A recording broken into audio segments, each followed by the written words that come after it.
City News on TV Rotorua is proudly brought to you by Rotorua Central.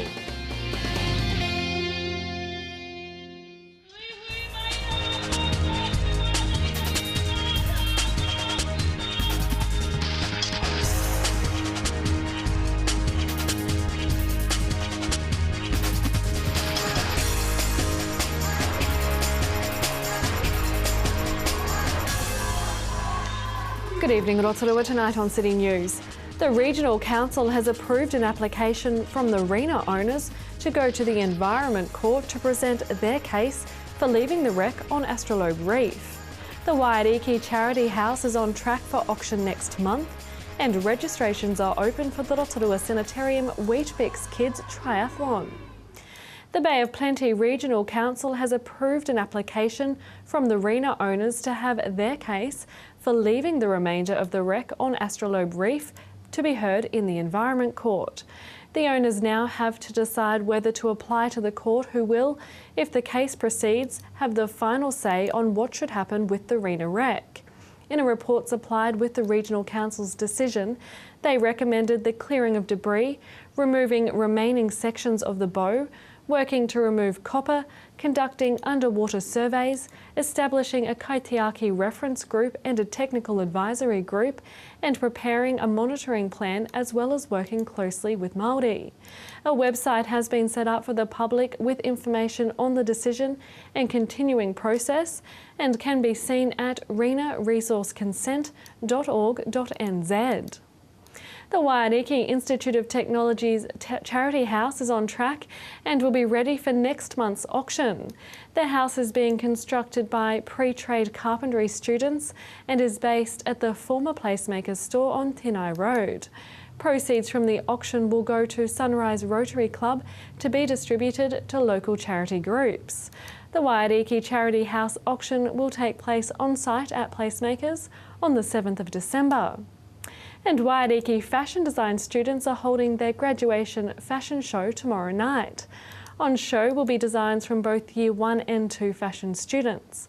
Design student Carl William Wirrapa gave our reporter Kiri Danielle a sneak peek of some of the designs that will be on show. Kia ora Te Rangahau. So Te Rangahau is modelling a piece from another student in your class, I understand? Yes, she's wearing Jamie Hooker's design. She's a Year 1 student, very talented, and she's made this black hoodie dress with 2 slits at the front and a chiffon silk hood. It's she's really promising. I love her designs. Nice. Yeah. And some of these other pieces that we've got behind us here, I'll just cross over here. Can you tell me a little bit about what these pieces are? Well, this is a piece by Raiatia Newton, and she is a Year 1 student as well, and she's done a hoodie and tights, and she likes a really cool streetwear sort of look. And then we've got that more like baby fat Kimora Lee Simmons ghetto glamour here with the Nikita Samuels. This is one of her pieces, and she likes to use the fur and the embellishments to give that nice, 90s streetwear, J-Lo sort of vibe in her designs. And then we've got our other friend here, Jared. He's a Year 1 student, and he likes to do tailoring, and he's got very good construction skills, so he's done a really cool streetwear look here as well. Wow. These pieces here, these yours? Yes. Yeah, I guess that much. So I love this. I love the shape that it creates. You're big on shape, aren't you? Because it's so flattering. I just trust that if you put me in something, I'm going to look good. Yeah, I love shapes, and I love working with the female form and just, making them look 100%, not 40% or nice. I like them to look like really hot. Amazing. And sophisticated. The Waiariki Fashion Design Student Show is on tomorrow night, starting at 7:30 p.m, and is a free event. In sport tonight, registrations are now open for this year's Rotorua Sanitarium Weet-Bix Kids Triathlon. The triathlon series is the world's largest for under 16-year-olds and is promoted as a great way to get 7 to 15-year-olds out and active. This year, Olympic gold medalist and shot put superstar Valerie Adams has signed up as ambassador for the event, saying she's a long-time advocate for getting kids active from a young age. The Weet-Bix Kids Triathlon has a limited number of places available, so register early so you don't miss out. The Rotorua event is the second annual and is one of 14 being held around the country and will be held again at Kudo Park on Sunday the 7th of December. To your weather update now. Tonight, fine spells with a few showers, southwesterly winds and an overnight low of 3. Tomorrow, Friday, fine southwesterlies easing, a high of 17 and a low of 3. And looking out to Saturday, mostly sunny with light winds, a high of 19 and a low of 6. And the marine forecast for Lake Rotorua for Friday, southwest 15 knots easing to 10 knots at night, with waves less than half a metre, and it looks to be fine. Still to come in tonight's program, we catch up with Melissa Gordon to talk about this month's events in the Sport Bay of Plenty Play in the Bay program. We find out about Western Heights Neighbourhood Policing Unit, and we have highlights from the recent New Zealand V8 Pickup Roundup show held at the Village Green.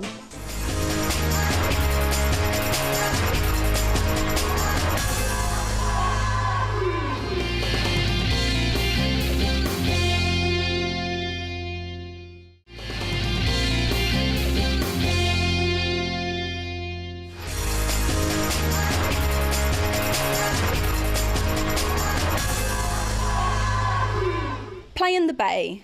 We're going to have a quick chat with Melissa Gordon, who's the Recreation Coordinator here at Sport Bay of Plenty, to talk about the calendar for this year. But we'll talk about particularly the month of November. Melissa, can you just background the calendar for us? What is it? So basically we've got the 8 theme calendars, and this month coming up for November is our water month. Yeah. So we've got a lot of activities based in or around water that are happening during November. Where was the inspiration behind the calendar? How did it get started? So basically it was a bit before my time, but there was an initiative called Push Play, and there was a month called in October called Push Play, and so that was basically a calendar of activities happening throughout the month, and we decided to extend on that and offer 8 theme calendars. So did you have to partner up with any organisations to see that this is successful and going all year round? Well, some calendar months we do have sponsors that come on board and support the initiative. Other times it's us working with local activity providers. Yeah. Okay. So what kind of activities have you got? So coming up in November, obviously what are we today? 3rd today. So we actually had the Tarawera Trail happened on Saturday, so I'm looking forward to finding out how that went. I didn't attend this time, I normally do, but this one I didn't. We've also got things like arthritis pool classes, walks that are happening around lakes, free swim lessons for babies or adults at the aquatic centre. So yeah, have a go sailing, there's all sorts happening during water month. So is this for fit people? We hope the calendars target beginners. That's what we try to encourage providers to offer give it a go type activities to target people that may be not so active at the moment, or people that want to try a different activity. Yeah. And is every month themed? Yep, so we've got our themes right here. So February is our bike month. We have March for walk, then we have April Adventure Month, May is indoors, and then we have a little break during June, July, where we work on a couple of other projects. And then we have August, which is Move It. Move It is give it a go classes, so things like Tai Chi, yoga, that sort of thing. September Activate is our give it a go sport. And October is outdoors, and then November is our water month. There would have been a lot of thought process going into a calendar like this, because you've got to cater to the weather in that month, don't you? Oh, definitely, yeah. So some themes may not, fit every sport, for instance, during September, but we do have a lot like boxing and bowls, and there's still a lot of activities that we can include during that period. It sounds a little expensive, Melissa. Are there any activities there that you don't have to pay for? We quite often have a lot of free activities, so we have quite a few during water month, for instance. So the Aquatic Centre have come on board and are doing the free give it a go swim classes for babies, so 0 to 24 month olds, and also free adult class as well. And then a lot of the walking groups that are around water, of course, are free as well. Yeah. So, yeah. And are the activities expensive, or are they real minimal? There is the odd one that we have, like commercial provider, for instance, rafting, of course, so they have their expenses, so it might be a little more expensive than your, $2, $3 class, but they do a discount as well for the locals that get involved with the Play in the Bay initiative. So this calendar really is to encourage people to get out and to give it a go? Yeah, definitely. So, the theme is give it a go. So that's why we encourage the beginners just to, try some of these different activities. We work with the providers to put on these opportunities for the community, basically, to try and get them out and get them more active. And for those in the community that are interested and would like to know more, how do they find out? So you can either pop down here to our office, which is on the corner of Haupapa and Amahia Street, or our website, so www.sportbop.co.nz. And I also distribute them to about 30 locations, such as community centres, medical centres, the library, that sort of thing as well. So they can find out online, but do you have a calendar for this month? Yep, so this is the Water Month calendar that we've got out for this month. And this is what to look out for, basically, either picking it up for one of those locations or popping in here and picking one up. Other than the calendar, what else have you got going on? Another way of giving people information about what's available in the community is our activity directory. So this is also part of Play in the Bay. These come out once a year, and they're full of local activity providers such as Zumba instructors, or if you want to find out where a walking group is, or aqua class or something like that, you can pick these up on all of those locations as well. Wonderful. And so November is definitely Water Sport Month? Yeah, definitely. The sun's come out now. Oh, not today, but not today. Okay, well, thank you, Melissa. There you have it. Stay and play, or play in the bay. Give it a go. Thank you.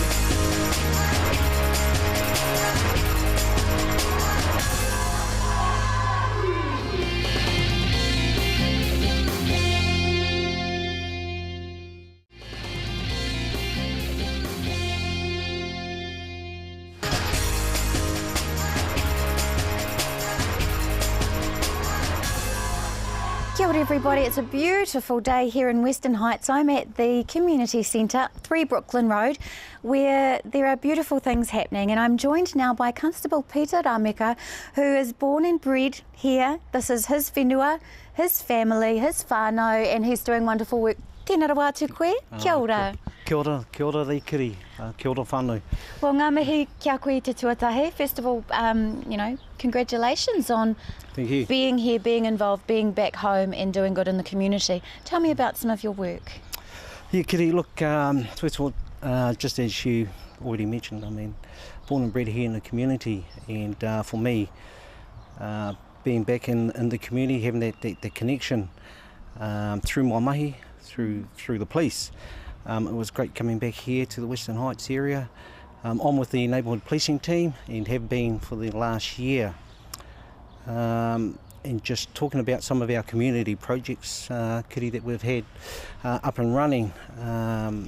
One of our biggest push here, in which the community, and I'm talking about the Western Heights and the wider community, were asking for, was community patrollers, and that was my portfolio given to me just over a year ago. Kitty, the biggest issue that we had here in Western Heights in terms of finding out who would want to be part of the part of the community patrols was trying to initiate some sort of contact with those people. So for me it was about thinking outside the square, and one of those initiatives I come up with was approaching our wānanga. Nice. Basically what it was is that our wānanga have a police pre-entry course that the students at Tauira complete over a certain period of weeks. So I made that partnership with the wānanga, and they gave me the students to come along and be part of the community patrols. They don't necessarily live in the area, Western Heights, although when we first looked at who we were going to get or where we were going to get patrollers from, do they have to be from Western Heights? These are volunteers, and they are volunteers, came from all areas of Rotorua. So that sort of started the catalyst, Kitty, for starting up the community patrols. So the community patrols started about just on 16 years ago. I was one of the original members that started here in Western Heights. Really? Just across the road here, we had a building over there. Tell me about that. Let's go back there. 16 years ago. 16 years ago. What was it like here? Has it changed? It has. So 16 years ago, I brought my family up here in Bell Road, just down the road here, And how I came to be involved with the community patrols back there was I was one of these people that took pride in my whare and you know, Mowed your lawns? mowed my lawns, kitty, yeah, out there with the old vacuum cleaners, vacuum up the old birds where the cat's gone and, you know, out there. So, look, but it was also about looking after my neighbours as well. So we're having issues back then. There was a lot of youth around back then and a lot of the old drinking issues happening right outside my whare. There was a lot of the old tagging going on. So I thought, when I found out that the Western Heights community were starting up community patrols, I was one of 4 that put their hand up. We had a meeting with the local community constable back then, and from there on we started up the Western Knights, which is today community patrols. So nice. Yeah, so but it was a buy-in that I took with a passion, because I could see the ethos behind what the police and with the community were trying to achieve, and that was, you know, if we don't know what's happening in your area, the same old is going to continue. You're going to have the old drinking problems, and you know, it's about the old family violence stuff. You hear something happening in your neighbours, you're not going to do anything about it. So for the community patrols, it was about going around patrolling those areas, reporting back to the police.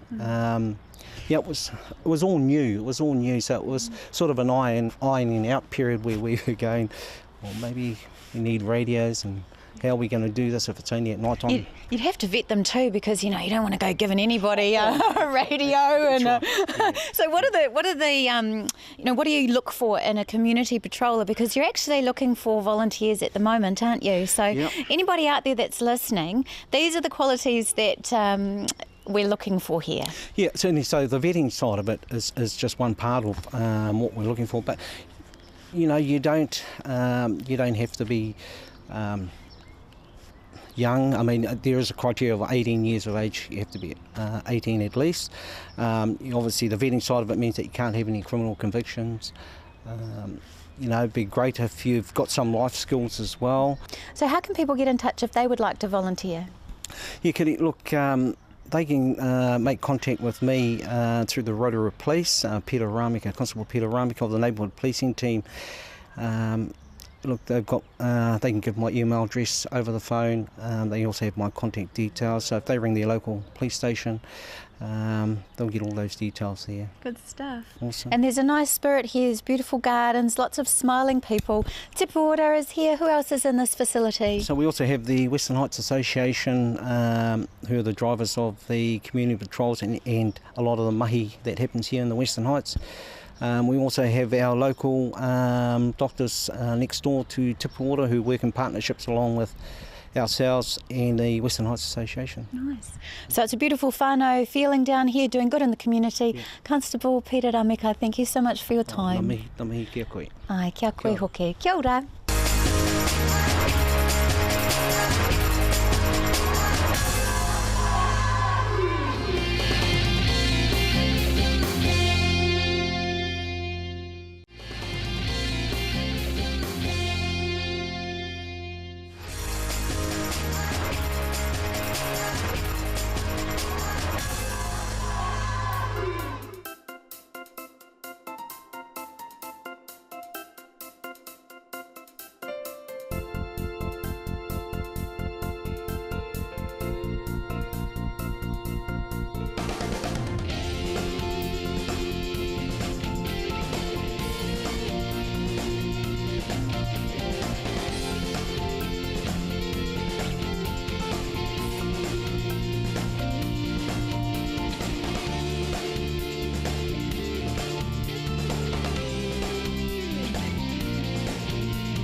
Highlights there of the New Zealand V8 Pickup Roundup show held recently at the Village Green.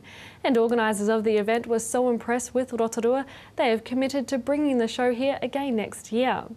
And do please give generously to the SPA this week's annual appeal. Collectors will be around town over the next few days. And don't forget, if you'd like to contact us here at City News, you can phone 07 3488 984 or email news@tv.rotorua.co.nz. Thanks for joining us tonight. Ko Maria.